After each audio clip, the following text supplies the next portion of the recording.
अभी एक बहस के अंदर इतनी जबरदस्त बहस हो रही है। ये संजीव कौशिक है, ये है राजनीतिक विश्लेषक अपने को बोलता है। और हमारे जब जनरल ने बात बोली है ना, अगर भाई ऐसे ऐसे हुआ, हमने ये टारगेट सेट किए, ये हिंदुस्तान के बारे में बात हुई, ग्लोबलाइजेशन देखा कि पूरे वर्ल्ड के अंदर की भी अब क्या है कि पाकिस्तान सलेंडर हो रहा है। लेकिन अब ये राजनीति दूसरा वाला आकर के नरेंद्र मोदी को बोलना था। हाँ, नरेंद्र मोदी ने भी गलती की है 100%, यहाँ तक तो ठीक है, लेकिन ये थोड़ा ज़्यादा ही अलग चल रहा है कि वहाँ पाकिस्तान में हमारे उन उग्रवादियों को ही क्यों मारना था। हमारे सिविल को मार गए थे, उनके बच्चे से लेकर के जनता तक वो हमारे को काफिर समझते हैं। वही गज में हिंदू वाली बात होगी, ये बोल रहा है जो एक राजनीतिक विश्लेषक। लेकिन हम जनता को, सेना हमारी हिंदुस्तान की कभी जनता को नहीं मारती है। अब उन्होंने मारे, हमारे पूरे पंजाब से लेकर के राजस्थान तक भी चल गया था, स्टार्ट हो गया था, वो तो नाकाम हुआ है। और पुंछ रिजौरी तक ले जाकर के पंजाब तक कितने तो घर तोड़ दिए, कितनी बर्बादी। हिंदुस्तान ये नहीं करता है, ये करता तो हम इनका फैसला पहले ही कर लेते। यही तो हम मार खा जाते हैं और तुम्हारे को बोलने का मौका मिल जाता है। अगर तुम हमारे को रोक लेते हो, लेकिन अब हमारे को, हमारे जो जनरल ने बोला ये अपने आप टूट जाएगा। ये पाकिस्तान हमारे को लेने की जरूरत नहीं है, पीओके अपने आप आएगा। अब वहाँ बलूचों के साथ में वहाँ देख लो वो क्या कर रहे, बलूचिस्तान आज़ाद के लिए ये सारी वो बातें वो मैं बोल रहा था एक पिछली अभी एक कैसेट में मैं फिर बोल रहा था, उसके अंदर है कि क्या होगा और क्या नहीं होगा, वही फिर हमारा जनरल। लेकिन अब ये राजनीतिक विश्लेषक है ना, ये हमारे को, हमारी सेनाओं पे क्वेश्चन उठा रहे हैं। हद की बात होगी। ये जनरल ये भांग खा करके नहीं बोल रहे हैं, ये युद्ध ही लड़े। वो भ्रष्टाचारी नहीं होंगे जो यहाँ करके बैठते हैं। भ्रष्टाचारी युद्ध जनरल एक तुम्हारे को, मीडिया को, वो मराठा है, अपने को मराठा बोलता है। वो ब्रिगेडियर अनिल कामले बिलासपुर, बरनी पेंडारी CRPF जो JNU में डफली बजाई थी, पूरी कंपनी की कंपनियां मरवा दी और जवानों को सरेआम भरी दोपहरी में काटता था। फिर उनको बुलाओ, उन गद्दारों को इनसे मिले हुए हैं। ये हिंदुस्तान बनाओगे और ये हमारे से जवाब मांगोगे, जवाब हम देंगे ना, तब तुम हमारी सेनाओं को ही काटेगो तो इन तुम्हारे फूफाओं को कोई रोकने वाला भी नहीं है। ये फिर लाल किले पे आने की बातें करते हैं, ये तुम्हारे फूफा हैं, इनको रोकने की भी कोई हिम्मत नहीं है हिंदुस्तान की। फिर जब तक हमारी बातें, हम किस मर्म की बात बोल रहे हैं, हमने भी पूरे हिंदुस्तान में घट घट का पानी पिया है, वो देखा है, अंदरूनी जड़ें पहचानी है। तो ये सारी कहानी आ जाएगी हिंदुस्तान की में, ये क्या होगा क्या वो हमारे को मालूम है। अब है, मैं तो बोल रहा हूँ बहुत भयंकर वो होगा जो कभी स्वप्न में नहीं सोचा था हिंदुस्तान में होगा। अभी पाकिस्तान और ये चाइना ये तो करे ना करे, ये और भी हमारे अंदर भी करवाना चाह रहे हैं। और ये पूरा इंडिया गठबंधन बोल करके ये इंडिया बन गया है और नरेंद्र मोदी के विपक्ष में आ रहे हैं।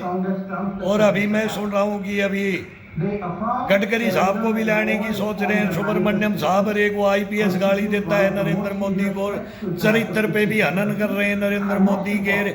इनको सीट और गद्दीर इनकी पूछ नहीं हो रही है, काम भी करने वाले हैं, इकोनॉमिस्ट भी है। मैं तो सुब्रमण्यम साहब का बॉडीगार्ड भी रहा हूँ। फिर इधर देखता हूँ मैं गडकरी साहब, वो क्या मतलब क्या हिंदुस्तान में वो उनका मतलब एक टैलेंट है ना, वो है, लायक भी हैं। लेकिन नरेंद्र मोदी और लायक है।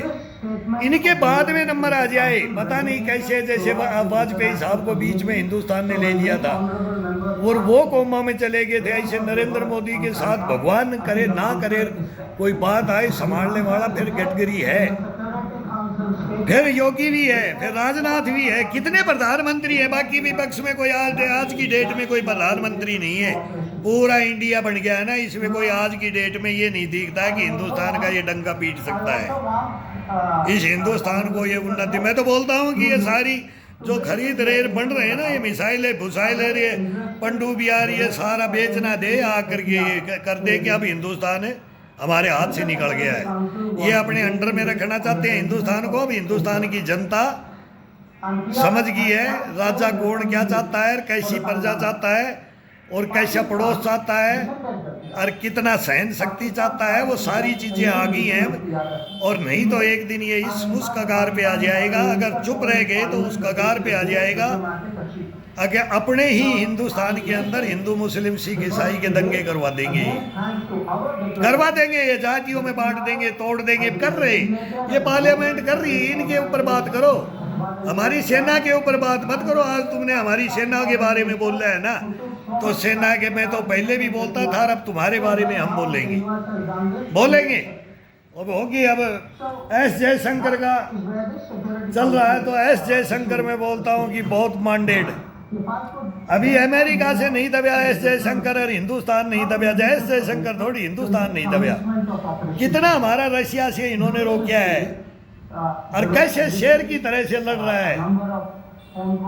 तो इनके फादर साहब भी वो भी जैसे हमारे ने युद्ध लड़े हम सैनिक परिवारों से, तो इनके एजुकेशन में ज्ञान में पूरी दुनिया को जानते हैं और पूरी दुनिया को एस जयशंकर में इनको 1 नंबर देता हूँ। विदेश मंत्री इंद्र कुमार गुजराल होता था, जब मैं उसके घर में होता था, इंद्र कुमार गुजराल साहब वो विदेश मंत्री होते थे।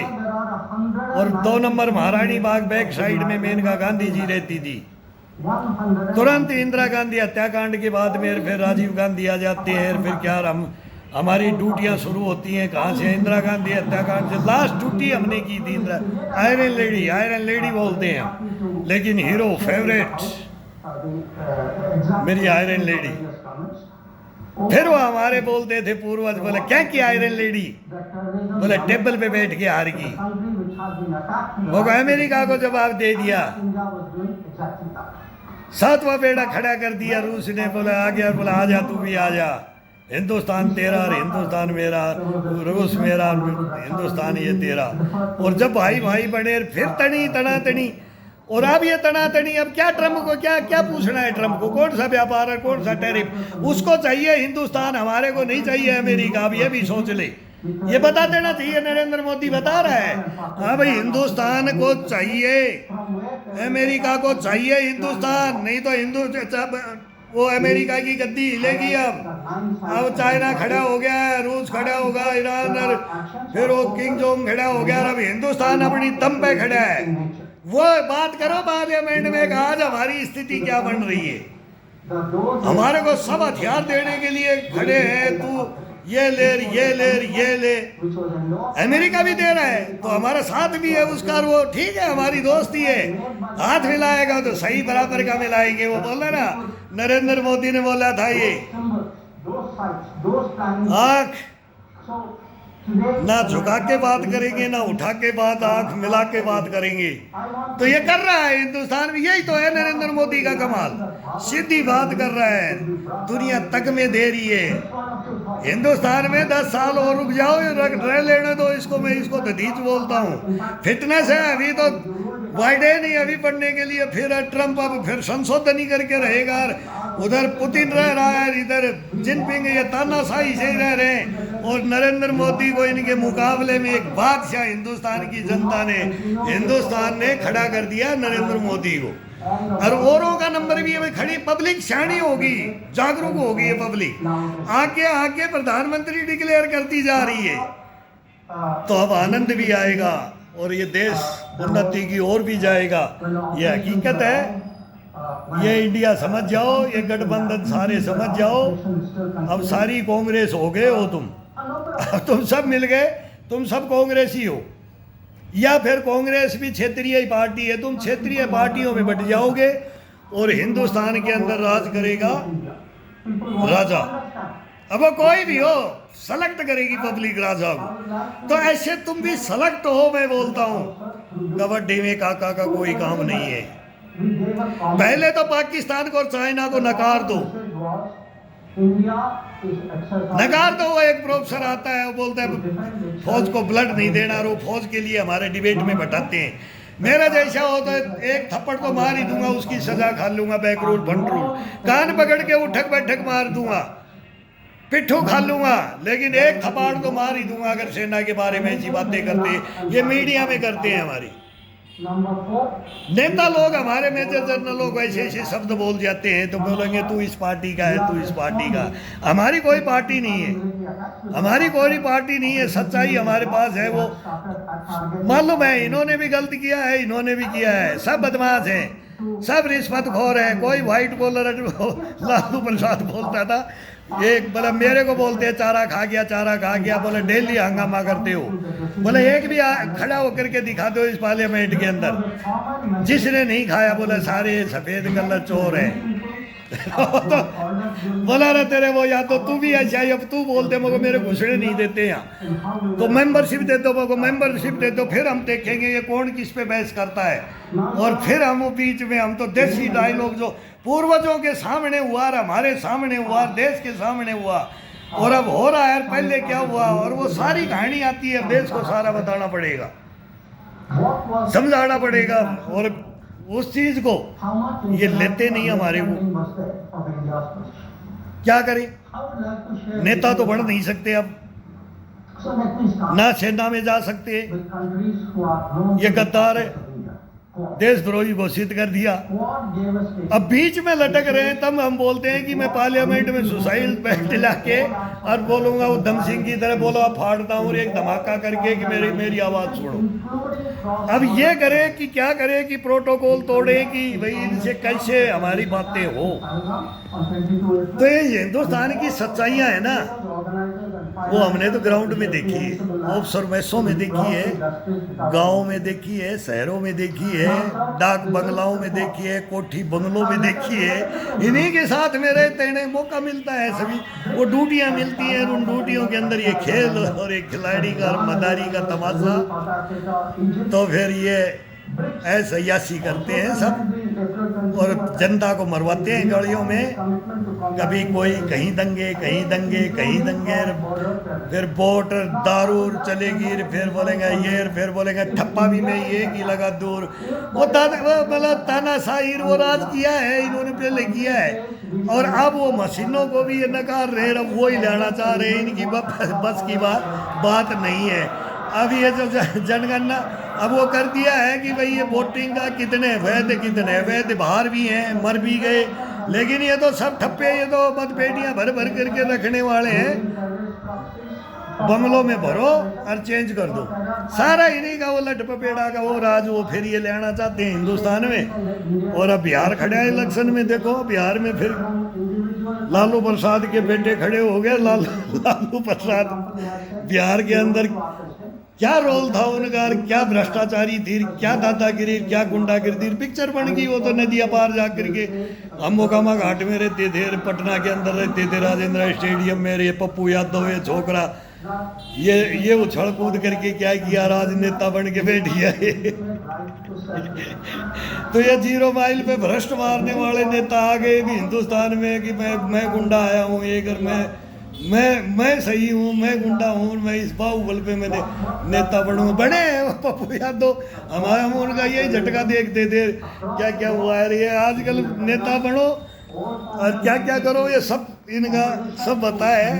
तो अपने को तो नेता बनना नहीं, लेकिन ये हिंदुस्तान को हम नेता बना देंगे।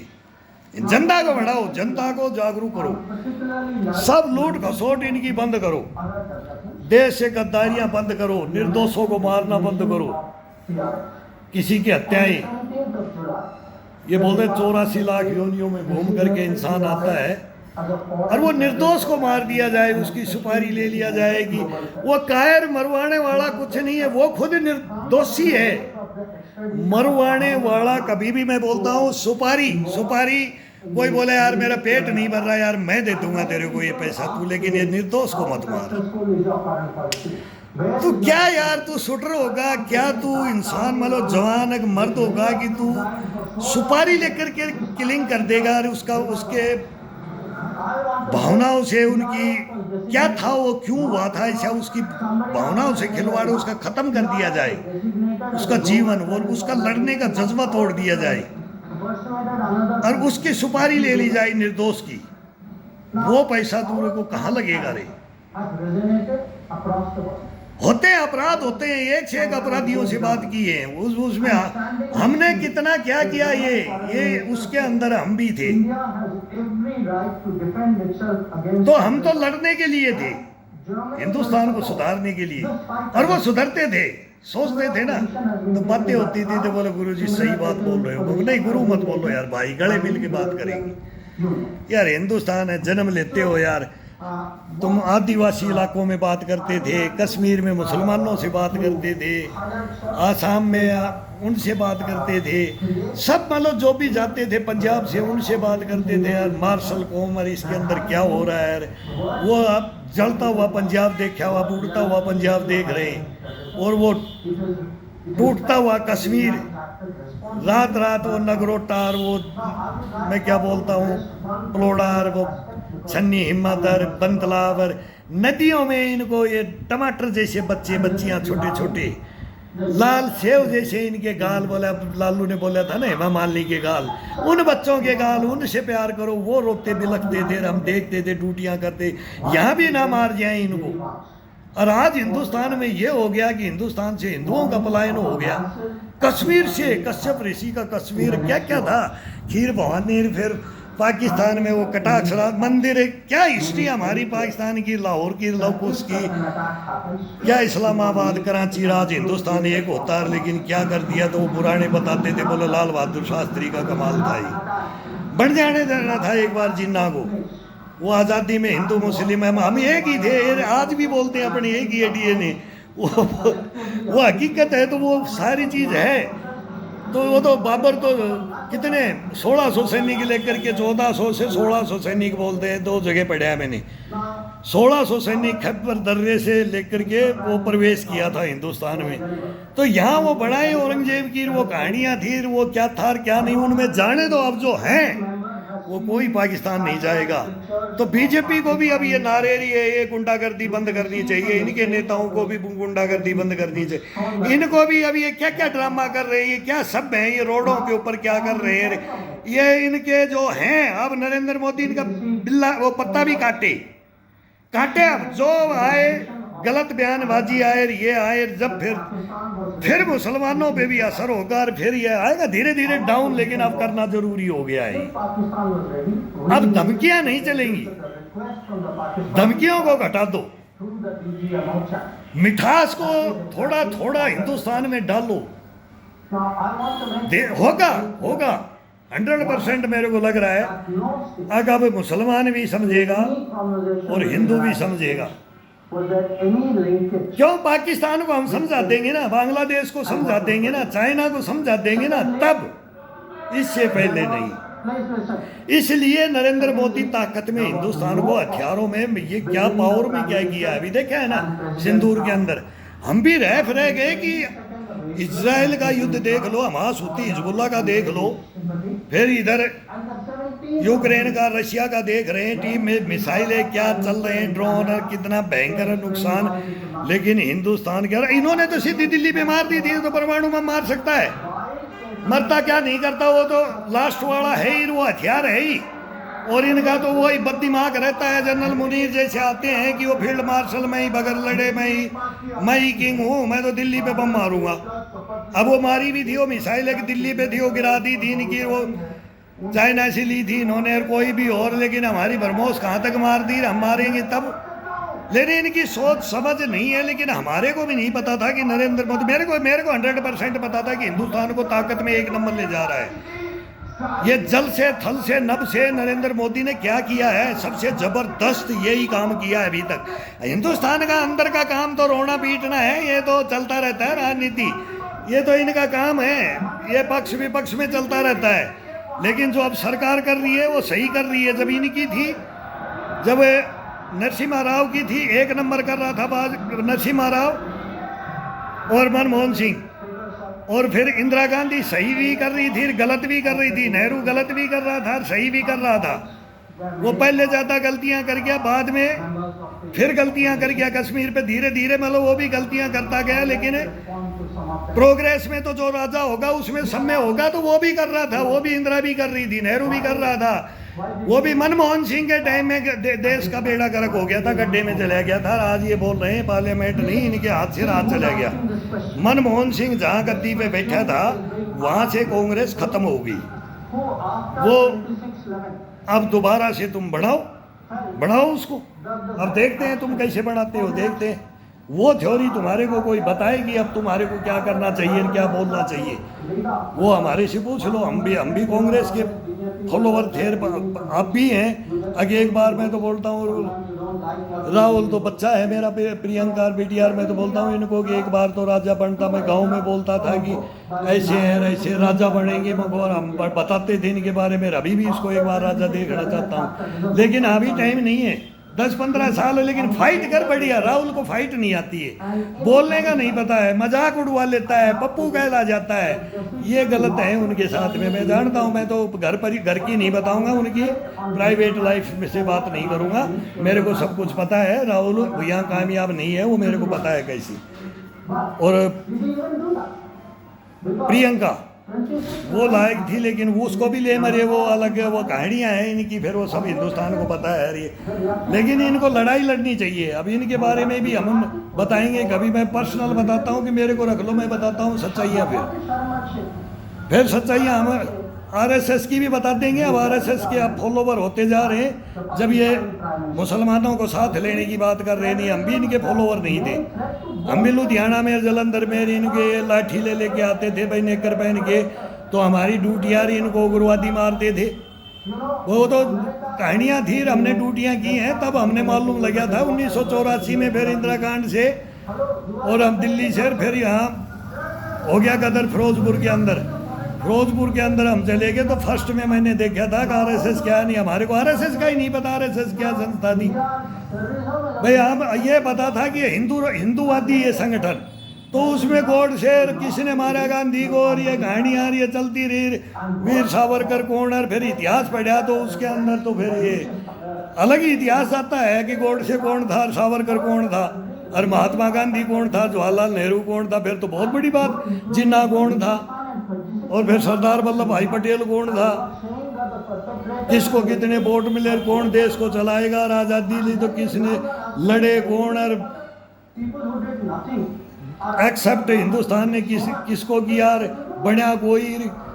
भले ये चलता आया, ये क्या बात करेंगे गलत।